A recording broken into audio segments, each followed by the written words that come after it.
झूठ फरेब का महल, पैलेस ऑफ लाइज। एक बार एक राजा ने अपने राज्य के सबसे कुशल कारीगर को महल में बुलाया। राजा कारीगर की कला से बहुत प्रभावित था।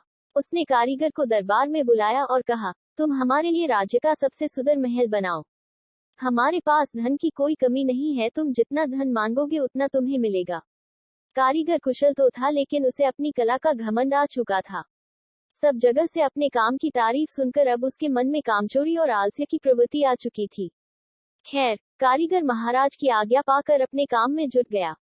लेकिन थोड़े ही दिन बाद उसके मन में विचार उठा कि क्यों न रद्दी घटिया किस्म का माल लगाकर जल्दी से जल्दी महल का काम समाप्त करके मोटा मुनाफा कमा लिया जाए।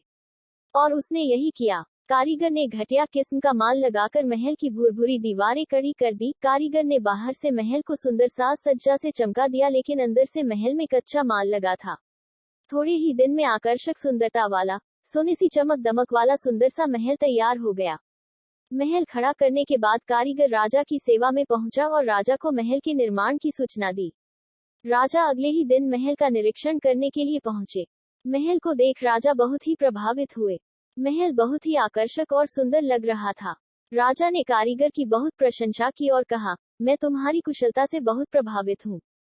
इतने सुंदर महल निर्माण के लिए तुम्हें जो भी इनाम दिया जाए वो कम है। मैं सोच रहा हूँ कि इस अद्भुत कार्य के लिए तुम्हें क्या इनाम दिया जाए।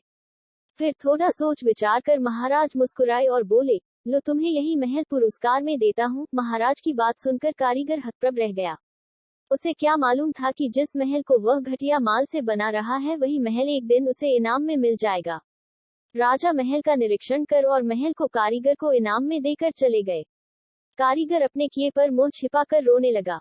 इनाम के लालच में कारीगर का बनया गया खोखला महल उसी के हत्थे चढ़ गया।